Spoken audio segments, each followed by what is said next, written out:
올해 2분기부터 사실상 주택시장이 회복했다는 신호와 함께 부동산 가격이 바닥을 쳤다는 인식이 퍼지기 시작했습니다. 이에 따라 고금리에 숨어있던 영끌족도 하나둘씩 다시 모습을 드러냈습니다.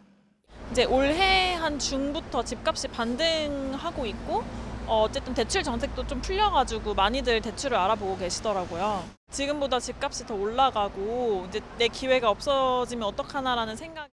그 결과 3분기 가계빚이 역대 최대로 불어났습니다. 한국은행이 발표한 자료를 보면 올해 3분기 가계 신용잔액은 1,875조 6천억 원, 지난 분기 대비 14조 3천억 원 늘었는데 1년 만에 최고치를 갈아치웠습니다. 특히 가계 신용 대부분을 차지하는 주택담보대출이 전체 가계빚을 끌어올렸습니다.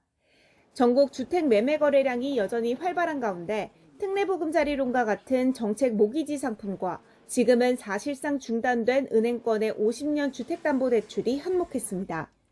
주택담보대출이 주택거래가 회복하며 개별 주택담보대출이 증가한 데다 전세대출의 감소폭이 줄어들며 17조 3천억 원 증가했습니다. 여기에 고물가와 불경기에 움츠러들었던 소비 심리도 여행과 여가 수요를 중심으로 되살아났습니다. 이에 따라 아직 갚지 않은 카드 대금인 판매 신용도 3분기 만에 오름세로 돌아섰습니다. 판매 신용은 이제 소비와 관련이 있어서 우리가 상반기에 소비가 상당히 안 좋았는데 판매 신용이 늘어났다는 건 그만큼 소비가 좀 회복된다는 분위기 이런 걸 나타내기 때문에 다만 신용대출을 포함한 기타 대출은 8분기 연속 감소했습니다.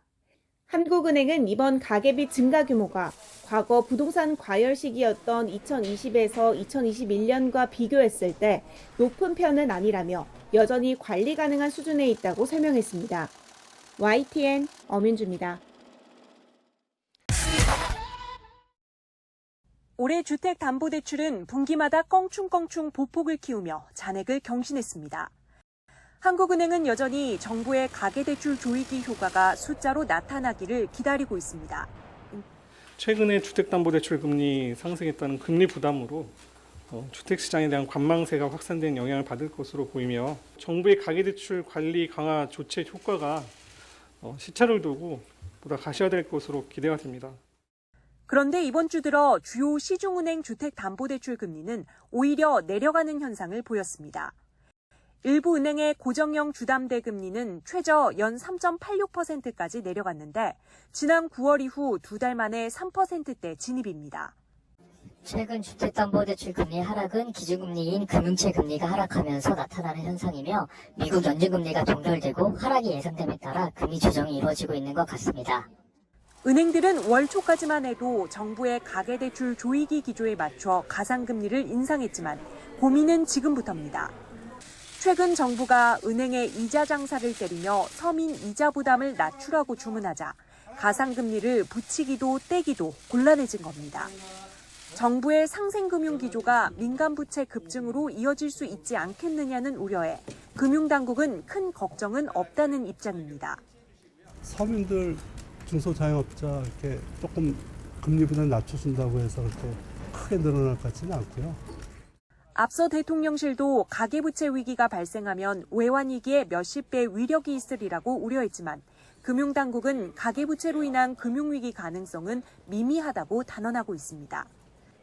때마다 가계대출 추이를 발표하는 기관 담당자들만 진땀을 흘리는 가운데 은행권 역시 가계대출 줄이고 예대금리차 좁히고 이자 부담까지 덜어줘야 하는 난제를 두고 고심하고 있습니다.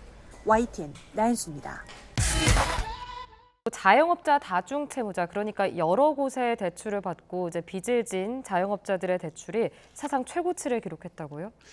예, 보통 자영업자들 대출을 받으시면은 자영업자 흔히 말하는 신용 보강을 해주죠. 신용 보강이라는 것은 그냥 신용 보증기관, 뭐 서울신보라든지 그냥 신용 보증기금이라든지 이런 데서 결국 신용 보증을 좀 해주고 자영업자 대출이 좀 나갑니다. 근데 이런 자영업자 대출이 나간 분들이 보통 또 카드 대출 같은 것도 쓰거든요. 생활비가 급전이 부족하게 되면은 카드 대출 같은 것도 많이 쓰고요. 이런 식으로 대출이 늘어나게, 그리고 이제 개인 신용 같은 거에서 뭐 저축은행에서 뭐 개인 신용 대출을 한다든지 이런 얘기는 보통 이런 자영업자분들이 은행 대출을 많이 못 받고 아까 말씀드린 이런 시나리오 이날 시나리오에 따라서 뭐 보증기관의 보증에 따른 대출, 그다음에 신용카드 대출, 그다음에 개인 신용 대출. 뭐 하다 이제 좀 더 나가면 주택담보대출까지 받기도 하는데 굉장히 보통 이게 다중채무자들은 채무도 많을 뿐더러 채무의 질이 좋지 않다. 보통 이렇게 고금리라고 많이 생각을 합니다. 물론 이제 신용 보강을 받은 대출은 그래도 낮긴 한데 나머지 것들 카드 대출이라든지 개인 신용 대출, 그 저축은행에서 개인 신용 대출 받으면은 굉장히 금리가 높거든요. 이런 것들이 많은 상황에서 지금 이런 자영업자의 특히나 다중채무자인 자영업자의 부채가 늘어난다는 것은 이분들의 경제생활이 굉장히 어려워지고 있다는 것을 사실 반증한다고 볼 수 있을 것 같고요. 결국 경기가 안 좋아지기 때문에 이분들이 수익이 안 나니까 뭐 신용카드라든지 개인 신용대출이라든지 뭐 주택담보대출까지 껴가지고 영업을 하고 간신히 이제 생활하는 정도라고 아마 이해를 하시면 될 것 같습니다. 결국은 이게 빚 돌려막기로 계속 이야기를 하는데 이런 분들이 결국은 대출, 그 신용 보증을 통한 대출, 그런 주택담보대출, 그다음에 개인 신용대출, 아까 말씀드린 카드론 이런 것들이 복합적으로 받으면서 굉장히 회복하기 어려운, 이걸 다 갚아 나가야 되는데 이자도 너무 많고, 다 갚아 나가려면 경기가 확 회복이 돼야 되는데 그러기도 어렵고, 지금 금리도 빨리 안 떨어지고 있는 상황이라 좀 경제 상황상 좀 이분들에 대해서는 보다 뭐 취약계층에 대한 뭐 좀 혜택이 필요하다는 논의가 많이 나오고 있는 상황이다라고 보시면 될 것 같습니다. 네, 알겠습니다. 통계청은 지난 3분기 가구당 월평균 소득이 503만 3천 원으로 지난해 3분기보다 3.4% 증가했다고 발표했습니다. 취업자 증가와 임금 상승으로 근로소득이 3.5%, 높은 물가 상승에 따른 연금 소득 증가로 이전 소득은 11.7% 늘었습니다. 소비자 물가 상승률을 제외한 가계 실질 소득은 0.2% 늘어 5분기 만에 증가로 돌아섰습니다. 실질 소득은 지난해 2분기 6.9% 증가 이후 3분기 마이너스 2.8% 등 줄곧 감소 또는 보합세였습니다. 소득 하위 20%인 1분위 가구 소득은 112만 2천 원으로 0.7% 줄었습니다. 집중호우 탓에 임시 일용직의 근로소득이 줄고 사업소득도 감소하면서 유일하게 소득이 뒷걸음질 쳤습니다. 반면 소득 상위 20%인 5분위 가구는 1,084만 3천 원으로 4.1% 증가했습니다. 소득 분배 지표인 균등화 처분 가능 소득 5분위 배율은 5.55배로 2분기 연속 하락했습니다. 또 소득 분배에 대한 보다 정확하고 전체적인 모습은 연간 가계금융복지조사에서 이제 행정자를 통해 보완되고 있기 때문에 가계금융복지조사를 통해서 가름하는 것이 좀 더 바람직하다고 말씀드리겠습니다. 3분기 가계 소비 지출은 280만 8천 원으로 3.9% 증가했습니다. 해외 여행이 큰 폭으로 늘며 오락, 문화 지출이 16.7% 증가했습니다. 이상기온 영향으로 과일 등 신선식품 물가가 오르며 식료품과 비주류 음료 지출도 6% 증가했습니다. 고금리 기조가 장기화하며 가계의 이자 비용은 두 자릿수 증가가 이어졌습니다. 올해 1분기 42.8%, 2분기 42.4%에 이어 3분기에도 24%가 넘었습니다. 소비 지출은 소득 하위 20%인 1분위 가구만 0.7% 감소했고 나머지 분위 가구는 모두 증가했습니다. 소득 상위 20%인 5분위 가구는 지출이 6.5% 늘며 가장 높은 증가율을 기록했습니다. YTN 오인성입니다.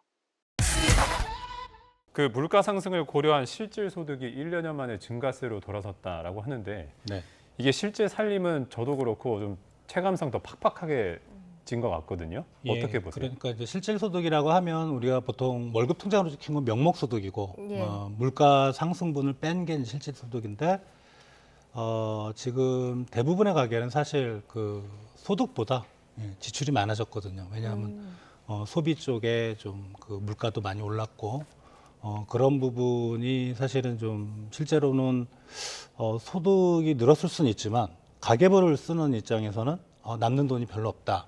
특히 이제 이자도 많이 늘었고요. 이제 그런 아마 체감적인 영향이 많이 좀 가해진 것 같습니다. 네. 그런데 이제 주목해야 할 게 실장님 저소득층 지표입니다. 앞서 실질 소득 증가세라고 말씀을 해주셨는데 저소득층 가구는 소득과 지출 모두 감소세거든요. 어떻게 좀 봐야 될까요? 우리가 이제 저소득층의 기준은 이제 우리가 5분위라는 용어를 쓰는데, 예. 5분위라는 건 예를 들어 가구가 100가구가 있으면 순서대로 해서 20명, 20명, 20명씩 해서 맨 밑에 소득 계층을 1분위, 그러니까 20명을 1분위라 하고, 그럼 가장 고소득층은 또 5분위 20명이 되겠죠. 그 1분위를 말하는 겁니다. 우리 샘플상의 한 20% 정도 차지하는. 그런데 아무래도 저소득층 같은 경우는 보통 이제 우리 중산층이라고 할 수 있는 정규직 일자리보다는 일용직 일자리가 좀 많고, 그리고 3분기가 이게 7, 8월에 뭐 호우도 있었고 좀 이상기후가 있었습니다. 그럴 때는 이제 일용직 근로자들이 많이 좀 타격을 받거든요. 이제 그런 쪽에서 소득이 좀 많이 줄었고, 당연히 소득이 주니까 버는 돈이 없으니까 저소득층은 또 이제 대출을 받기도 어렵거든요. 신용 대출을. 그러면 이제 소비도 주는 거죠. 그래서 요번에는 1, 2, 3, 4, 5분위 중에 2분위부터 5분위까지는 다 늘었는데 1분위 가장 그 저소득층만 지금 소득하고 소비가 다 줄은 걸로 나왔습니다.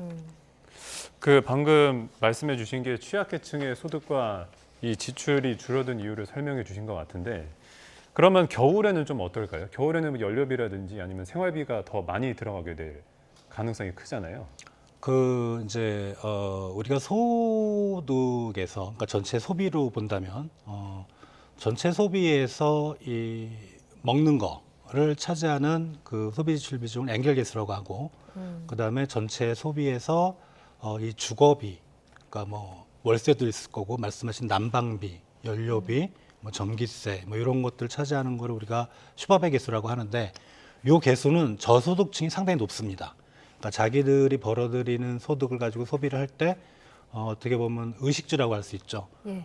생계비 비중이 상당히 높은데, 당연히 최근에 여전히 에너지 가격이 높고, 그렇다면 이제 주거비도 높을 거고, 또 먹는 식품 가격도 많이 올랐지 않습니까? 그러면 이제 저소득층이 그런 쪽에 비중이 높다는 거는 그만큼 그쪽에 소비를 좀 많이 해야 되고, 사실 그쪽 말고 다른 쪽에 쓸 소비 여력이 없다는 거죠. 그만큼 좀 날이 만약에 추워진다면, 생각보다 더 추워진다면, 올 겨울에는 보통 이제 올 여름이 더웠기 때문에 괜찮을 거라고 생각하시는 분들도 있고, 또 반대로 과거의 통계를 보면 올 여름이 더웠을 때는 겨울이 더 춥더라. 그렇다면 저소득층의 생계비나 이런 비중이 높아지면서 저소득층이 더 어려워질 가능성이 충분히 있다고 생각이 됩니다. 이런 뭐 고물가나 이런 상황에 바람이 좀 저소득층에게 더 매섭게 부는 것 같아서 좀 그런데, 이제 소득계층별 지출 분야도 한번 살펴보겠습니다. 저소득층은 고물가의 부담으로 의식주 지출을 늘렸는데, 방금 말씀해 주신 것처럼 상위 20%는 교육비 지출을 크게 늘렸습니다. 이거 좀 어떻게 봐야 될까요? 당연히 고소득층은 생계비 비중이 적으니까요. 그만큼 여유가 있는 거고, 그 여유가 있는 부분은 투자를 해야 되죠. 투자는 뭐 부동산이나 주식도 있지만 자식에 대한 투자가 제일 좋죠. 그게 이제 교육비인데, 당연히 저소득층은 생계비 지출도 힘드니까 교육비에 대한 지출은 크게 늘 수가 없고, 오히려 최근에 생계비가 갑자기 좀 점프한 그런 영향을 생각한다면 오히려 교육비를 많이 줄여야 되겠죠. 결국은 이게 투자인데 미래에 대한 투자잖아요. 그러니까 자기 자식 세대가 더 좋아질 수 있는 기회가 저소득층에서는 상당히 좀 줄어든다고 이렇게 보시면 될 것 같습니다. 그러니까 부의 대물림이 심화가 되고 또 양극화가 심해질 수 있다는 말씀으로 이해가 됩니다. 그런데 지금 보면은 상위 20% 소득은 늘고 하위 20%는 줄었어요. 양극화 지표는 2분기 연속 개선됐다고 나옵니다. 이거는 어떤 의미인가요? 이게 이제 우리 분배 지표가 뭐 진위일 수도 있고 여러 가지가 있지만 최근에 많이 쓰는 건 이제 5분위 배율이라는 걸 쓰는데, 아까 말씀드렸던 1분위가 가장 이제 저소득층이고 5분위가 이제 고소득층인데, 1분위 20명의 평균 소득, 그리고 5분위 맨 위에 위쪽에 20명의 평균 소득, 요거를 나눠주는 겁니다. 대략 지금 보면 5분위 가장 잘 사시는 분들이 1분위에 대해서 소득이 5.5배거든요. 근데 요게 우리가 이제 통계는 사실 가계동향조사는 쭉 해왔지만 2019년에 이제 통계조사가 바뀌는 바람에 그 이전과는 비교하기는 어렵고, 2019년 3분기 5.76, 2020년 5.92, 요때보다는 지금 상당히 좀 낮아진 모습이거든요. 다만 이제 우리가 좀 생각을 해봐야 되는데, 이게 정말 우리가 소득 분배 지표로 정말 잘 판단이 되는 건지. 왜냐하면 1분위 같은 경우는 이제 소득은 감소를 했지만 세금이나 이자 이런 거는 오히려 이제 최근에 정부의 어떤 복지 정책이 쭉 오면서 그런 것들은 또 오히려 줄거든요. 이제 그럴 경우는 우리가 이제 가처분 소득 개념으로 사실 소득 그 분배 지표를 씁니다. 가처분 소득이라는 거는 그런 것도 있고 이제 정부가 지원해준 이런 것도 이제 소득을 합하거든요. 그래서 그럴 때는 이제 5분위 배율은 분명히 좀 개선되는 모습이긴 한데 그냥 뭐 정부 지원이라든가 이런 그 직접적인 거 빼고 아니 간접적으로 도와주는 거 빼고 그냥 오히려 시장 지표만 보면, 그러니까 자기가 순수하게 그냥 일해서 번 돈 그것만 딱 놓고 보면 지금 5분위 배율은 오히려 악화돼 있습니다. 네.